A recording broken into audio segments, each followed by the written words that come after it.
একসময় একটি গ্রামে রমেশ নামক একটি গরিব মুচি বাস করত। আজ সেই মুচির জীবনের ছোট্ট একটি গল্প আপনাদের মাঝে তুলে ধরার চেষ্টা করছি। ভিডিওটি সম্পূর্ণভাবে দেখতে থাকুন, আশা করি খুবই ভালো লাগবে। চলুন তাহলে গল্পটি শুরু করা যাক। গ্রামের লোকের জুতো সেলাই করে রমেশের দিন চলত। রমেশ মুচি দরিদ্র হওয়া সত্ত্বেও গ্রামের লোকদের কাছে তার উদারতার জন্য খুবই পরিচিত ছিল। একদিন একটি ভিখারি মুচির কাছে একটি জুতো ঠিক করবার জন্য এসেছিল।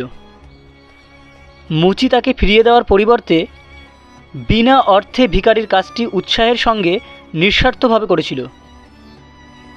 ভিখারিটি কৃতজ্ঞ ছিল এবং তাকে বলেছিল যে, তোমার এই ঋণ একদিন আমি ঠিকই শোধ করবই। কয়েক বছর পার হওয়ার পর রমেশ মুচির আর্থিক সমস্যা দেখা দেয়। দোকানটি বাঁচানোর জন্য মুচি রাত দিন লড়াই করতে থাকে এবং তার পক্ষে সমস্যার সমাধান করা কঠিন হয়ে পড়েছিল। এমনই একদিন সন্ধ্যাবেলায় মুচি যখন তার দোকান বন্ধ করতে গেছিল, তখনই দোকানের সামনে একজন অপরিচিত ধনী ব্যক্তি তার দোকানে প্রবেশ করল। এই ব্যক্তি আর কেউ নয়, সেই ভিখারি যাকে একদিন মুচি বিনা অর্থে জুতো সেলাই করে দিয়েছিল।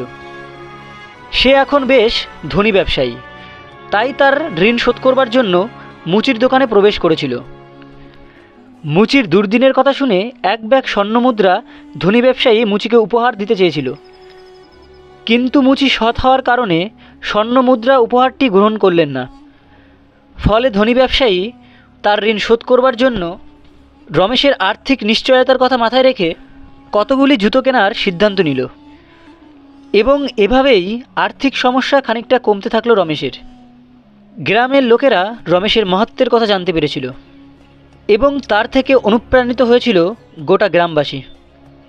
এই গল্পের নীতিকথা হলো, নিঃস্বার্থভাবে করা আপনার একটি উপকার বা কাজ আমাদের জীবনে আশীর্বাদ হয়ে ফিরে আসে। শুধুমাত্র আমাদের জীবন নয়, আমাদের আশেপাশে মানব জাতিকেও সমৃদ্ধ করে তোলে। সকলকে অসংখ্য ধন্যবাদ। এখানেই এই ছোট্ট গল্পটি শেষ করলাম।